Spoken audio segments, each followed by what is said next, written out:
இந்த பாத்திரத்தை விட்டு எடுத்து இந்த பாத்திரத்தை என்னால கற்பனை பண்ண முடியல. அதை கேட்ட தகப்பனுக்கு எப்படி இருந்திருக்கும்? என்னை பற்றி புஸ்தகத்துக்குள்ள எழுதியிருக்கிறவர்களை நிறைவேற்றும்படி இதுவும் நான் வருகிறேன்னு சொல்லிட்டு போயிட்டு முடியல போல கஷ்டப்படுறாங்க. பார்த்த தகப்பனுக்கு எப்படி இருந்திருக்கும்? கேட்ட பிள்ளைக்கு எப்படி இருந்திருக்கும்? ஆனாலும் அங்கேயும் விட்டு கொடுக்காம, ஆனாலும் நான் நினைச்சேன் நான் முடிச்சேன்னு இருக்கப்படாது. நீங்க என்ன குறிச்சு என்ன நினைச்சீங்க? நான் மாத்திரம் நான் சித்தம் பண்றேன். உங்க சித்தம் ஏன் சித்தம் இல்ல, உங்க சித்தம் நடக்கட்டும். அவன் பிரியமானவர்களை, சவால்கள் மத்தியில you can be real to the Father, but again you should trust him.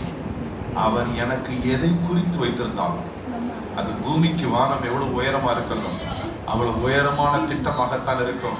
உம்முடைய சித்தத்தின்படியே ஆகட்டும் என்று அர்ப்பணிக்கிற ஒரு நம்பிக்கை. யோபு சொல்லுகிறார், அவர் என்னை கொன்று போட்டாலும் அவர் மேல் நான் நம்பிக்கையா இருப்பேன்.